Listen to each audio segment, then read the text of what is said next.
عرض جو کر رہا تھا کہ یہ دقیق مضمون ضرور ہے، لیکن محنت کش طبقہ ہو یا مزدور طبقہ ہو یا دانشور طبقہ ہو، سب برابر سے سمجھ سکتے ہیں کہ ہم جو سانس لیتے ہیں، ایک سانس کے بعد دوسری سانس، یہ بھی ظرف زندگی سے، ایک ظرف زندگی سے دوسری ظرف زندگی کی طرف ہجرت ہے، اور ہر گزرتا ہوا لمحہ ایک لمحے سے دوسرے لمحے میں زندگی کی ہجرت ہے، ہر گزرتا ہوا دن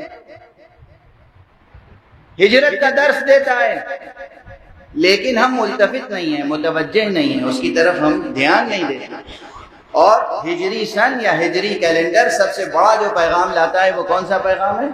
ہجرت۔ میں اس زاویے سے گفتگو کر رہا ہوں کہ کسی ایک مسلک تک بات نہ رہے، ہر مسلک کے لوگ سمجھنے کی کوشش کریں، اور مسلک کی صرف بات نہیں ہے بلکہ کوئی بھی انسان ہو تو وہ سمجھنے کی کوشش کرے۔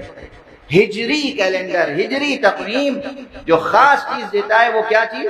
تصور بنیادی ہجری، ہجرت کا تصور۔ لیکن کس کی ہجرت؟ کیسی ہجرت؟ کس کی ہجرت اور کیسی ہجرت؟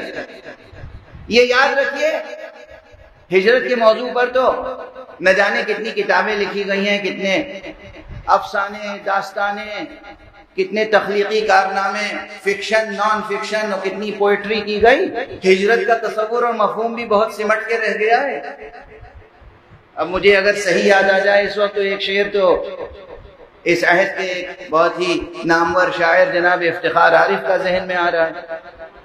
انہوں نے کہا ہے کہ شکم کی آگ لیے پھر رہی ہے شہر بشہر، شکم کی آگ لیے پھر رہی ہے شہر بشہر، سگے زمانہ ہیں ہم کیا، ہماری ہجرت کیا۔ میں داد دیتا ہوں، ستائش کرتا ہوں، قدردانی کرتا ہوں اس شاعر کی جس نے ہجرت کے عظیم تصور کو سامنے رکھ کے ہر مدعی ہجرت کو ایک جواب دے دیا ہے۔ سگے زمانہ ہیں ہم کیا، ہماری ہجرت کیا۔ روزی روٹی کے لیے یہ ملک چھوڑ کے اس ملک چلے گئے، یہ شہر چھوڑ کے اس شہر چلے گئے، اور کسی اور مفاد کے لیے، دنیاوی فائدوں کے لیے یہاں سے اٹھ کے وہاں چلے گئے۔ اسے ہجرت کہتے ہیں۔ اصل ہجرت یہ ہے کفر چھوڑ کے ایمان کی طرف آنا۔ اصل ہجرت یہ ہے جہالت سے نکل کے علم کی طرف آنا۔ اصل ہجرت یہ ہے فسق و فجور کو ترک کر کے اطاعت الہی کی طرف آنا۔ اصل ہجرت یہ باطل کو چھوڑ کے حق کی طرف آنا۔ اصل ہجرت یہ ہے یزید کو چھوڑ کے حسین کی طرف آنا۔ ہندوستان سے لندن چلا جانا ہجرت نہیں ہے، ہندوستان سے امریکہ چلا جانا، آسٹریلیا چلا جانا ہجرت نہیں ہے، اور یہ میری تعبیر نہیں ہے، یہ خود قرآن مجید اور کلام مصطفیٰ صلی اللہ علیہ وآلہ وسلم کی روشنی میں عرض کر رہا ہوں۔ ہجرت کا تصور ایک بڑا عظیم تصور ہے۔ میں آپ حضرات کے اذہان عالیہ کو متوجہ کرنا چاہتا ہوں کہ دیکھیے، بعض بہت عظیم عناوین، عظیم topics, great topics, great titles, بہت عظیم مفاہیم، تھاٹس، ان کو سیاستوں نے پامال کر دیا۔ شہادت کیا عظیم تصور ہے، سیاسی حضرات لفظ شہادت کا کتنا بے جا استعمال کرتے ہیں۔ جہاد کتنا عظیم تصور ہے، سیاسی افراد اس کا کیسا کیسا استعمال کرتے ہیں۔ اسی طرح ہجرت عظیم تصور ہے، لیکن سیاسی اور سطحی سماجی شعور رکھنے والوں نے اس کا اتنا بے جا استعمال کیا کہ ہجرت کا وہ عظیم مفہوم گم ہو کے رہ گیا۔ یہ سب بڑے عظیم مفاہیم ہیں، عظیم، اور خدا کی قسم ان کی عظمتیں اگر باقی رہیں گی، چاہے تصور جہاد ہو، تصور شہادت ہو یا تصور ہجرت، یہ زندگی کے وہ عظیم تصورات ہیں جن کی عظمتیں آج دنیا کے کسی مکتب یا کسی یونیورسٹی میں محفوظ نہیں ہیں، محفوظ ہیں تو درسگاہ حسینی میں محفوظ ہیں۔ وہ منبر ہمیں نصیب ہے کہ جہاں ان عظیم تصورات کی عظمتیں محفوظ ہیں۔ دنیا بھول جائے، سیاست زدہ ہو جائے، کچھ ہو جائے، مگر جو عظیم تصورات ہیں زندگی کے اور عظیم حقائق ہیں وجود کے،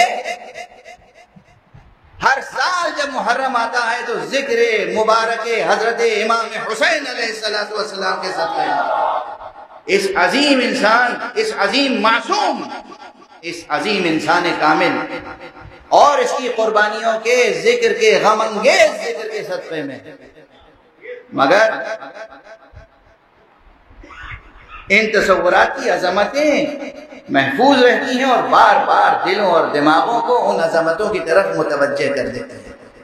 ایک چیز یاد رکھیے کہ سن ہجری جو گزر رہا ہے اور جو سن ہجری آ رہا ہے، جو آنے والا سال ہے، اس کے ساتھ اللہ کی طرف ہجرتوں کے نئے دروازے آنے والے۔ اصل ہجرت کیا ہے؟ ہجرت الی اللہ، ہجرت الی اللہ۔ ایک قریے سے دوسرے قریے چلے گئے، ایک شہر سے دوسرے شہر چلے گئے، ایک ملک سے دوسرے ملک چلے گئے، ایک کانٹیننٹ سے دوسرے کانٹیننٹ چلے گئے، یہ ہجرت نہیں ہے۔ ہجرت تو وہ ہے کہ جو ہجرت الی اللہ ہے، یہی تنہا وہ ہجرت ہے جو انسان کے لیے بحیثیت انسان شایان شان ہے۔ خاک پر لوٹتے پھرنے کو ہجرت نہیں کہتے، خاک پر رہتے ہوئے عرش کی بلندیوں تک اٹھنے کو ہجرت کہتے ہیں۔ خاک روندتے پھر رہے، زمین ناپتے پھر رہے ہیں، اس کا نام ہجرت نہیں ہے، بلکہ وہ عمودی سفر ہونا چاہیے۔ ہجرت الی اللہ، اللہ کی طرف ہجرت، اور بس اللہ کی طرف ہجرت کون سکھائے گا؟ اللہ کی طرف ہجرت کا تصور کون دے گا؟ اللہ کی طرف ہجرت کا راستہ کون بتائے گا؟ اللہ کی طرف ہجرت کے راستے کو روشن کون کرے گا؟ اللہ کی طرف ہجرت کے آداب کون سکھائے گا؟ کوئی اور نہیں، خدا کی قسم اس کائنات میں کوئی اور نہیں ہے سوائے حضرات محمد و آل محمد۔